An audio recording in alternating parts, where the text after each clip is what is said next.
This is Maria. She grew up in this ancestral home. Generations of her family have lived here their entire lives, and sometimes they host town festivities there.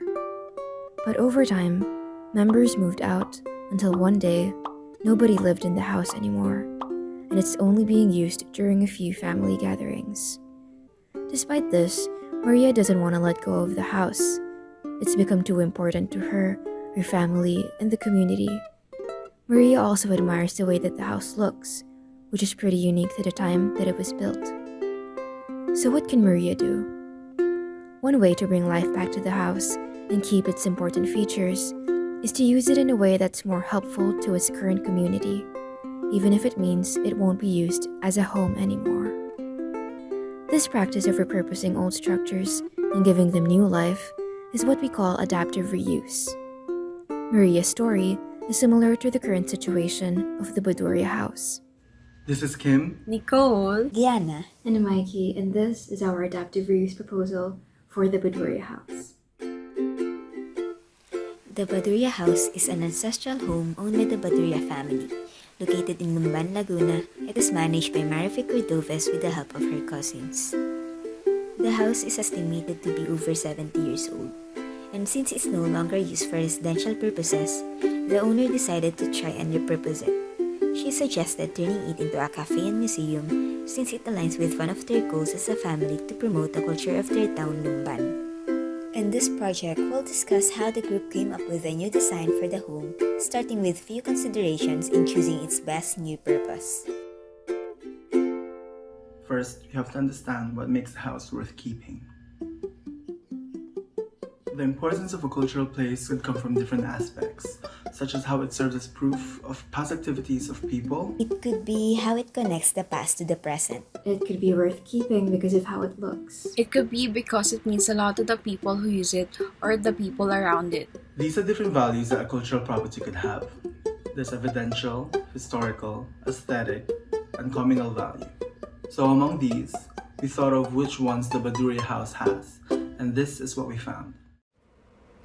Its historic value comes from how the structure was built right after the liberation from the Japanese occupation. It also has a aesthetic value from the interesting features which reflect post-war architectural styles like the intricate grillwork, different patterned flooring, the detailed fretwork, and how it's somewhat inspired by the Bahay na Bato exteriors. Since the ground floor was concrete with a stone pattern stamped concrete wall finish and the upper floor made of wood. The house also holds communal value, holding memories for both the family and its community. 3 generations of the Baduria family lived there, where they used to hold family and community gatherings occasionally where the people could come over for food. Since then, its most recent use is as a workspace for embroiderers in the town, though sometimes relatives would still gather for the Holy Week to pray at their altar. Knowing this, the new purpose should respect and enhance the values and aspects. After identifying what makes the house worth keeping, we then took a look at what the town and immediate surroundings of the house already have, so that we could understand what the building could provide for the community.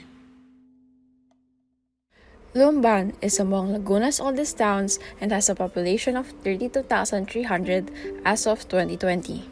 It's also known as the embroidery capital of the Philippines. Lumban embroidery dates as far back as the 1600s when it was introduced by Spanish missionaries. It rose to popularity in the 70s when government officials were made to wear barongs and Filipina gowns to events. And today, almost 60% of the town is involved in embroidery in some way. However, interest in the craft has since died down, since younger people prefer activities or jobs with more advanced technology or higher salaries. Still, local officials want to promote the industry by planning to teach the craft in schools and to have spaces to display products, or by having the BURDANG LUMBAN festival, where parades, pageants, and design competitions are annually held. Aside from the craft, Lumban also boasts a wide variety of delicacies, including quesong puti, espasol, calamay, and other forms of kakanin. These delicacies can be found being sold in a few bakeries and food stores surrounding the house. There are also just a few clothing stores for embroidery products, and the usual sari-sari stores. So, from all these, the new purpose could focus on pushing the craft of embroidery to its forefront. That's how we decided on turning the house into an immersive museum cafe, where it's not just a place to sell delicacies and display embroidery products, but also to provide a workspace for embroiderers and for visitors to have an immersive experience, which also lets them see and appreciate the hard work that goes behind the craft. The new purpose will welcome local embroiderers, delicacy makers, the townspeople, and even tourists who want to appreciate and consume the craft and products of Lumban. The structure would also be flexible enough to be used by the owner for personal use. We opted for both the cafe and the museum to be integrated instead of separated to maximize exposure and appreciation for the craft. These walls are to be removed for space efficiency and flexibility. The ground floor will house cafe spaces, a semi-open area as a gallery space, a cashier and bar, and a closed-off kitchen for making delicacies, while a second floor, on the other hand, will house embroidery workspaces, additional cafe seating, a gallery room, and a private office/family room. For style, even though we think some of them clash, we were told to keep the varied floor patterns since they're important to the owner. With this, we opted for a maximalist style for the interior so that the eclectic floor patterns and even some of the furnitures can be kept in a way that could enhance the house's aesthetic value. We also opted for a pastel color palette to match the current pastel detailings found throughout the house. For the exterior, the house has a variety of patterns from the wooden walls and windows, the stamped concrete, the grillwork, and the breeze blocks. So, to not detract from all of this, we opted to turn the whole exterior white to keep the focus on its architectural features.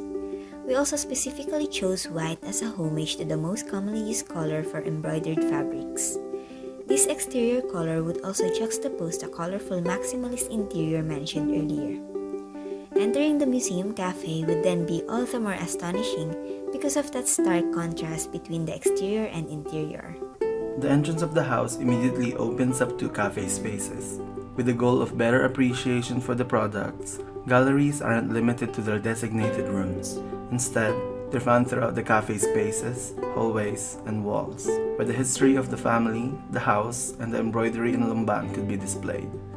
The design still keeps important aspects like the intricate fretwork, the interesting ceiling, and patterned floorings, matching these all with the maximalist design of the furniture and decorations.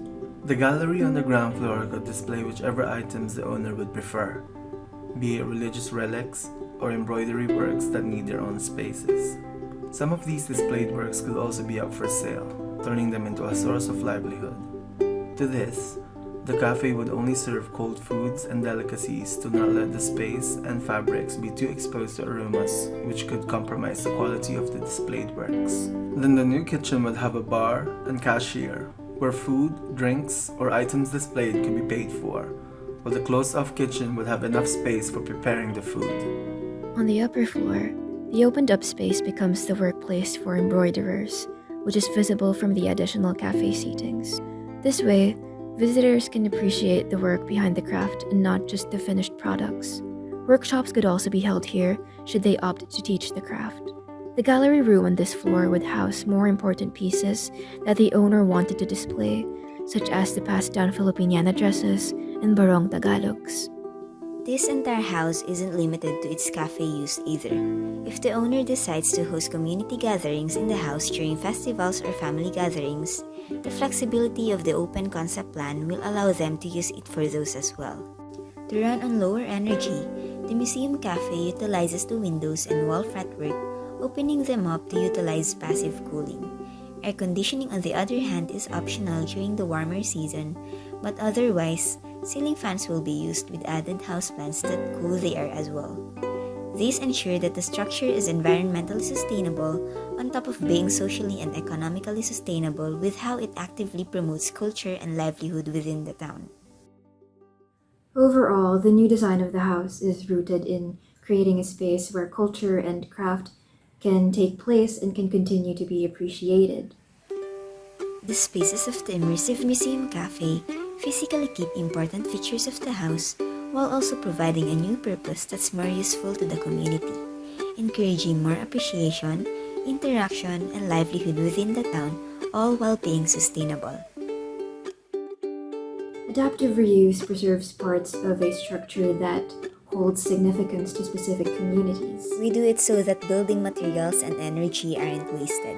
We do it so buildings don't have to lose their value. Adaptive reuse allows for the connection of the past with the present to remain intact for the legacy of both the structure and its previous users. Once again, we're Group 3, and this is our adaptive reuse proposal for the Baduria House.